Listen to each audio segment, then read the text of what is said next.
주님이 역사하실 것이다. 주님이 나를 도우신다. 하나님이 함께 하신다. 하나님이 능력을 주신다. 할렐루야. 이렇게 먼저 선포하면 되는 것입니다. 이러한 승리의 선포가 우리의 체질이 되기를 축복합니다. 승리의 선포가 영적인 습관이 되기를 축복합니다. 이렇게 승리의 선포가 습관이 되기 위하여서는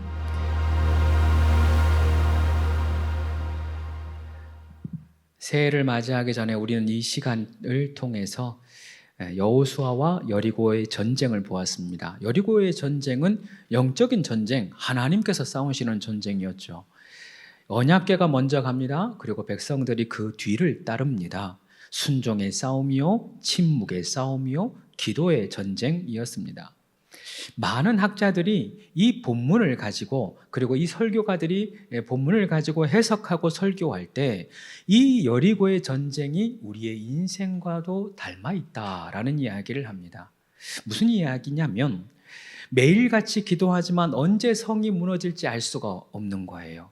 매일같이 예배를 드리지만 기도의 응답의 표시조차 확인할 수가 없어요.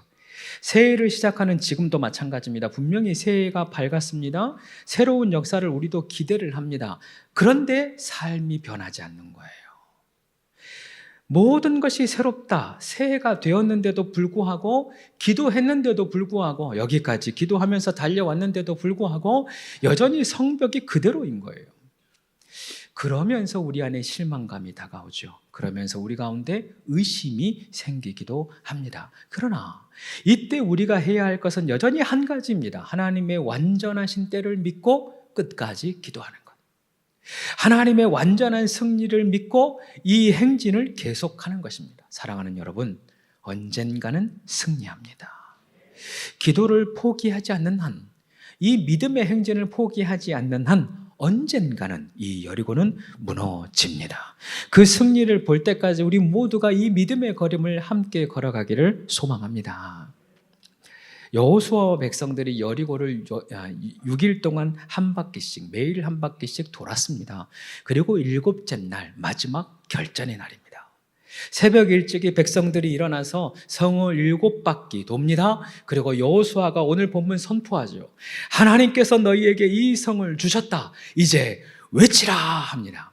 이에 제사장들이 나팔을 불고 백성들이 함성을 외치는 거예요. 그러자 여리고의 성벽이 완전히 무너져 내렸고 백성들이 여리고 성을 점령하게 되었다는 이야기입니다. 오늘 우리가 주목하고자 하는 것은 이 백성들의 외침, 백성들의 함성입니다. 어린 시절 저는 모태신앙이라서 이 이야기를 들을 때마다 궁금했어요. 이 백성들 뭐라고 외쳤을까? 이 백성들 답답해서 답답했다고 외쳤을까? 그동안 순종하는 게 힘들어서 원망하고 때로는 분노하면서 소리쳤을까? 여러 가지 생각이 드는 거예요. 그러나 오늘 말씀을 조금 더 깊이 들여다보면 그 외침이 이런 외침이 아니라는 것을 발견하게 됩니다. 그래서 오늘은 이 백성의 외침을 조금 더 깊이 묵상하면서 그 함성의 진정한 의미를 알아가고자 합니다. 오늘의 설교의 제목은 너희는 외치라, 너희는 외치라입니다. 먼저 이 백성들이 외쳤던 선포는 승리의 선포였습니다. 설명이 조금 필요합니다. 오늘 본문 16절에 여호수아가 백성에게 이르되 외치라 하였습니다. 여기 외치다라고 하는 단어의 원형이 루아라고 하는 단어입니다. 일반적으로 구약 성경을 펼쳐보면 외치다라고 하는 단어로 카라라고 하는 단어가 쓰여졌어요. 이 카라라고 하는 것은 부르짖다, 외치다, 기도하다 그런 의미거든요. 그런데 유독 이곳에서는 카라라고 하지 않고 루아라고 외칩니다. 루아라고 하는 것은 전쟁의 외침, 특별히 승리의 함성을 의미합니다. 이 단어 자체가 그래요. 다시 말해 여호수아가 백성들에게 외치라라고 하는 게 아니라 승리의 함성을 외쳐라. 승리의 함성을 크게 외쳐라. 이렇게 하는 거예요. 아직 이긴 것이 아닙니다. 아직 싸우지도 않았어요. 진정한 싸움은 시작되지도 않았습니다. 그러나 승리의 함성을 선포하는 거예요. 이에 백성들이 믿음으로 승리의 함성을 외친 거죠. 이제 그러면 알게 되는 거예요. 뭐라고 외쳤나? 우리가 승리했다. 우리가 이겼다. 다 이겼다라고 외치는 거예요. 저만 이렇게 흥분해 있네요.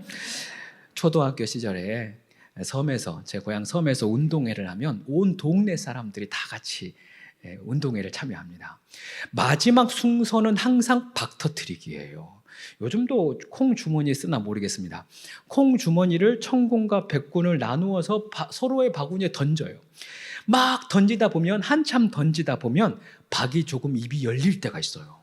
그러면 그와 동시에 그 팀을 응원하는 모든 동네 사람들이 와 소리를 질러요. 아직 이긴 게 아닌데, 아직 박이 터진 것이 아닌데 이겼다고 생각하고 소리를 외치는 것입니다. 그와 같아요.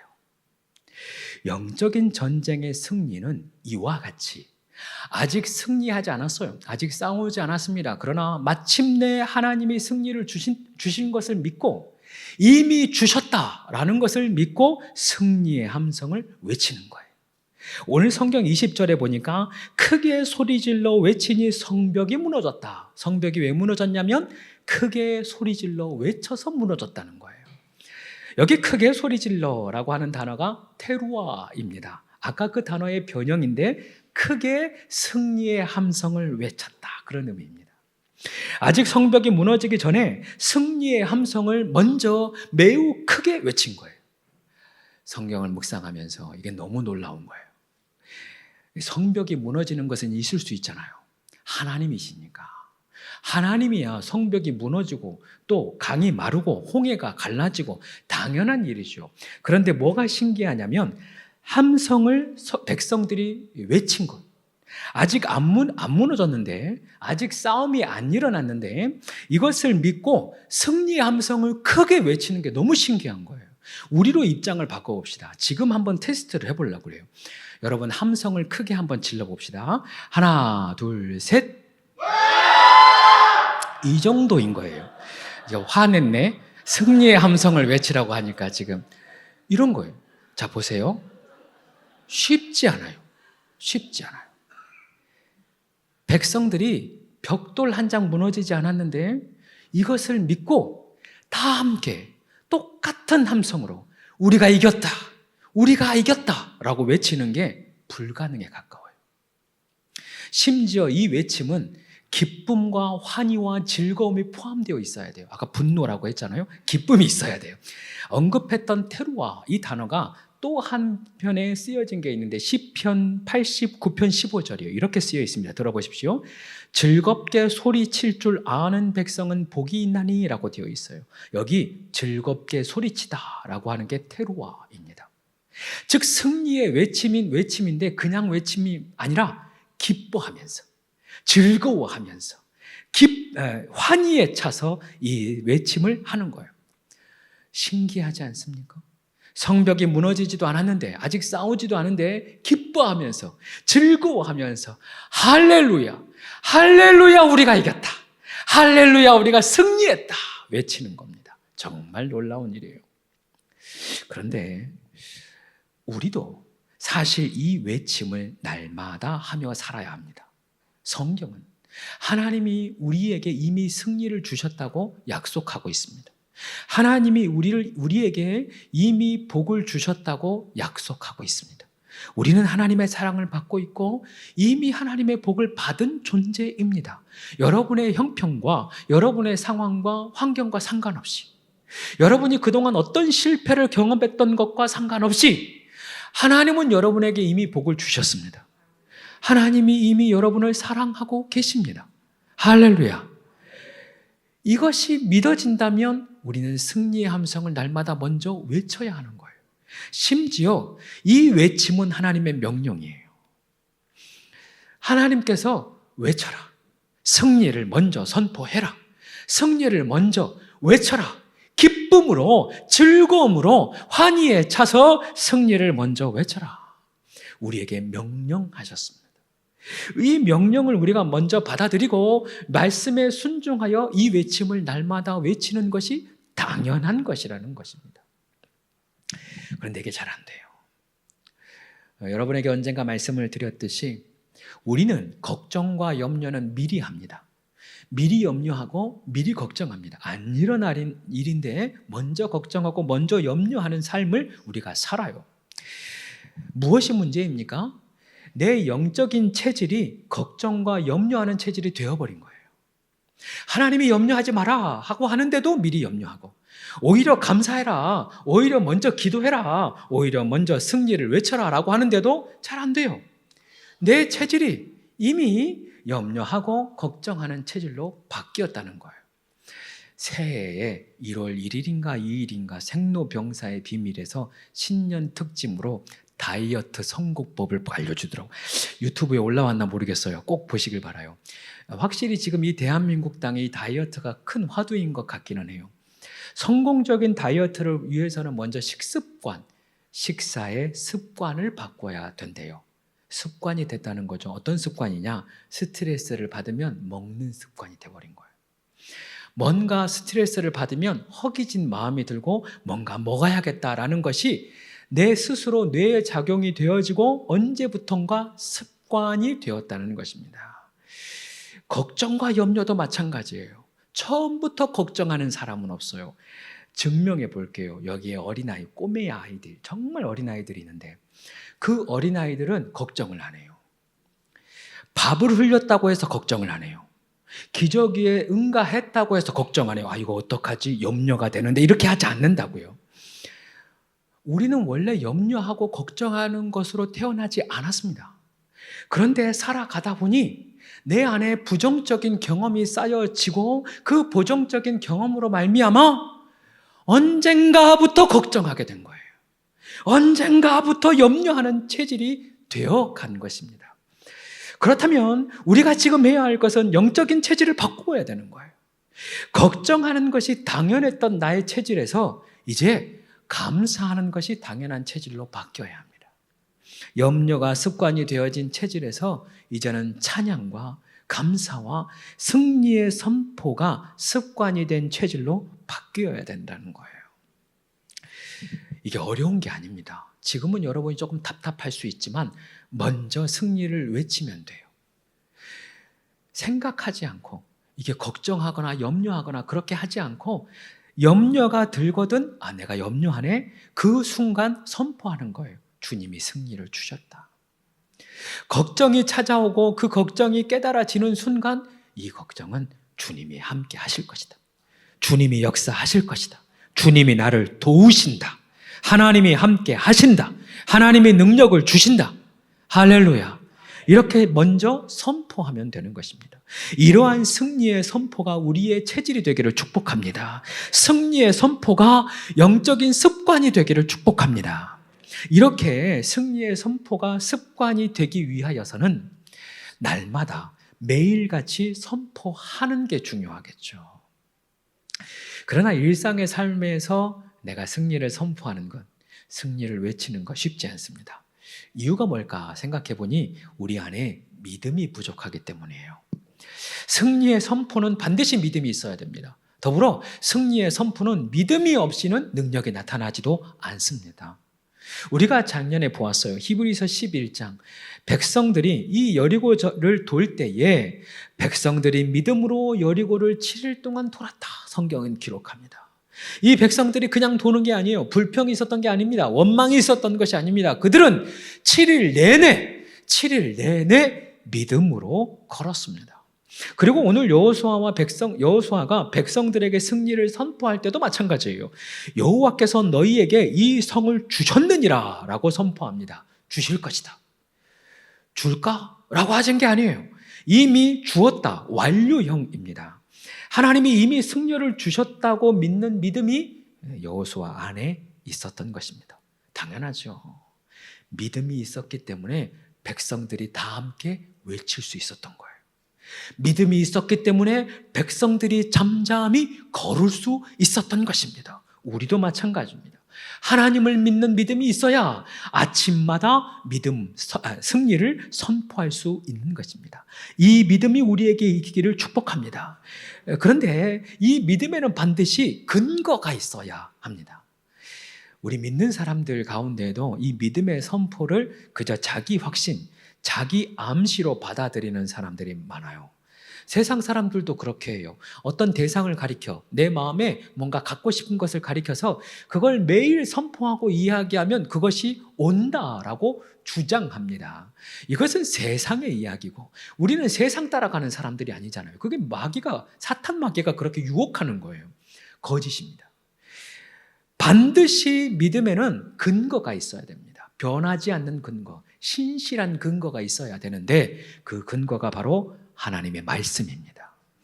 오늘 여호수아의 선포가 그랬어요. 전쟁이 시작되기에 앞서서 하나님이 여호수아를 찾아가서 이렇게 말씀합니다. 여호수아 6장 2절이 이렇게 되어 있어요. 보라, 내가 여리고와 그 왕과 용사들을 내 손에 넘겨주었다. 하나님의 말씀이에요. 이미 넘겨주신 것이에요. 더불어서 너희가 큰 소리로 외쳐 부르면 성벽이 무너져 내리리라. 하나님이 약속하여 주신 것입니다. 그래서 이 약속의 말씀을 근거로 여호수아가 믿은 것이고 이 약속의 말씀을 근거로 백성들이 여리고를 돈 것이고 이 약속의 말씀을 믿음으로 말미암아 마침내 백성들이 외친 것입니다. 우리도 마찬가지라는 거예요. 우리가 믿고 기도할 때 그냥 기도하는 게 아니에요. 기도하면 들어주시지 막연하게 생각하는 것은 능력이 아닙니다. 반드시 하나님의 약속의 말씀의 근거를 믿어야 돼요. 무엇이든지 기도하고 구하는 것을 받은 줄로 믿으라. 그리하면 너희에게 그대로 되리라. 하나님의 말씀을 붙드는 거죠. 너희는 내게 부르짖으라. 내가 응답하겠고 내가 알지 못하는 크고 은밀한 일을 내게 보이리라. 그 약속을 붙들고 기도할 때 그 기도가 참된 능력으로 나타나는 것입니다. 뿐만 아니에요. 우리가 삶에 힘들고 어려울 때 마찬가지로 말씀을 붙드는 거예요. 내 평생에 주의 선하심과 인자하심이 반드시 나를 따르니 내가 여호와의 집에 영원히 살리로다. 뿐만 아니지요. 두려워하지 말라. 놀라지 말라. 나는 너의 하나님이 됨이라. 참으로 너를 굳세게 하리라. 너를 도와주리라. 나의 의로운 오른손으로 너를 붙들리라. 이 말씀을 붙들고 그 말씀 근거하여서 내 삶에 하나님을 요청하는 겁니다. 하나님 도와주세요. 하나님 약속하셨으니까 하나님 나를 붙들어 주세요. 하나님이 약속하여 주셨으니까 하나님 나를 도와주세요. 그렇게 요청하는 거예요. 특별히 이러한 하나님의 말씀은 우리가 입술로 선포할 때 더욱 내 안에서 강화되어집니다. 많은 성도님들이 내 믿음을 어떻게 더 키우나, 내 믿음이 어떻게 더 성장하나 고민하시는데 로마서 10장 17절 믿음은 들음에서 나며 들음은 그리스도의 말씀으로 말미암느니라 라고 되어 있습니다. 그러니까 말씀을 계속해서 들으면 내 안에 믿음이 강화되어지고 믿음이 커가는 거예요.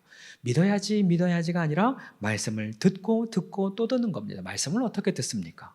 오늘과 같이 예배 시간에 설교 말씀을 통하여 같이 말씀을 들을 수가 있습니다. 그런데 가장 빠르고 확실하고 쉬운 방법이 있어요. 내가 말씀을 소리내어 읽는 거예요. 내가 말씀을 소리내어 읽으면 누가 듣습니까? 내가 듣죠. 내가 가장 먼저 듣게 되어 있어요.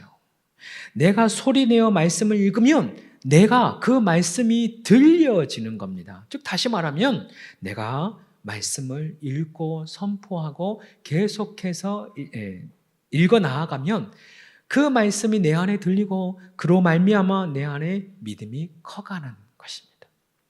우리가 날마다 말씀을 선포하고 말씀을 계속해서 반복적으로 소리내어 읽어야 할 이유가 여기 있습니다.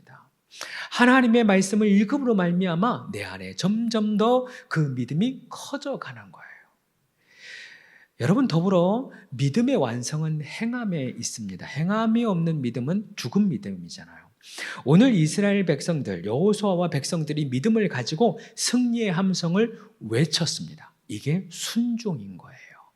행함인 것입니다. 지금 이 행함으로 말미암아 이 믿음이 완성된 것입니다. 믿음으로 승리를 선포하는 것 그 자체가 행함인 거예요.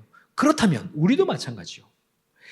믿음의 행함의 일종이 행함의 표현이 선포라고 한다면 우리가 아침마다 말씀을 선포하는 것이 우리가 믿음에 순종하는 길이라는 거예요. 하나님의 말씀에 순종하는 길 여러 길이 있죠. 그런데 말씀을 읽고 선포하는 것 너무 쉽잖아요. 이보다 더 쉬운 순종이 어디 있습니까? 이보다 쉬운 믿음의 행함이 어디 있습니까? 또 이 작은 것에 순종하지 못하는데 어떻게 더 큰 것에 순종할 수 있겠어요? 그래서 우리가 오늘 결단하길 원해요. 이 믿음의 선포, 매일 아침마다 내 입술을 열어 실제로 선포하게 되기를 소망합니다. 입술을 열어서 너무 쉬운 순종이잖아요. 가장 기본적인 믿음의 행함 아닙니까? 이 믿음의 순종, 믿음의 행함을 말씀에 선포함으로, 말씀을 내 입술을 열어 선포함으로 실제로 적용하는 우리가 되어지기를 소망합니다. 말씀 정리합니다. 여러분, 새해가 시작이 되었어요. 우리는 새 마음을 갖는 건 너무 중요하죠. 그런데 더 중요한 것은 새로운 결단, 새 마음이 중요한 것이 아니라 하나님의 말씀을 근거해서 우리가 새로운 존재가 되었음을 믿는 것입니다. 새해가 되어서 우리가 새로운 존재가 되는 게 아니에요. 해가 바뀌었다고 해서 우리가 새로워지는 거 절대 아닙니다. 성경 말씀은 누구든지 그리스도 안에 있으면 새로운 피조물이라 고백하고 있습니다. 할렐루야. 이전 것은 지나갔으니 보라 새 것이 되었도다. 그렇습니다. 우리는 이미 새 것이 되었습니다. 새라서 새 것이 아니라 예수 안에 있기 때문에 새 것이 되었습니다. 할렐루야. 여러분은 이미 새 것이 되었습니다. 여러분, 이게 좀 결단이 되고 실제로 선포가 되었으면 좋겠습니다. 한번 따라 하길 원합니다. 나는 주 안에서 새 것이 되었습니다. 나는 주님으로 말미암아 이미 새로운 피조물이 되었습니다. 할렐루야. 이제 그렇다는 것은 새로운 피조물로서의 새로운 습관, 영적인 체질을 바꿔가야 합니다. 근심하는 체질, 염려하는 체질, 이제 내 것 아닙니다. 지금부터 우리가 해야 할 것은 영적인 체질을 새롭게 해야 합니다. 감사를 선포하는 것, 믿음을 선포하는 것, 주님의 말씀을 선포하는 것, 이것이 날마다 내 귀에 들려지고 내 안에 믿음으로 강화되어질 수 있도록 날마다 입술을 열어 고백하는 것, 이것이 새로운 영적인 체질이 되어야 합니다. 사랑하는 여러분, 이 사실을 믿고 먼저 감사하시길 바랍니다. 하루를 시작하기 전에 먼저 감사하고 하루를 시작하기 전에 먼저 승리를 선포하시길 바랍니다. 말씀을 믿음으로 선포하고 그것이 이루어질 줄 믿고 기쁨으로 선포해야 합니다. 즐거워하며 선포해야 합니다. 아직 표정을 보니까 아직 안 믿어져서 기쁨이 아직 안 왔는데 이게 전염이 되었으면 좋겠어요. 미리 걱정하지 말고 미리 염려하지 말고 이제는 미리 감사하고 미리 믿고 미리 선포하는 우리의 삶이 되기를 축복합니다.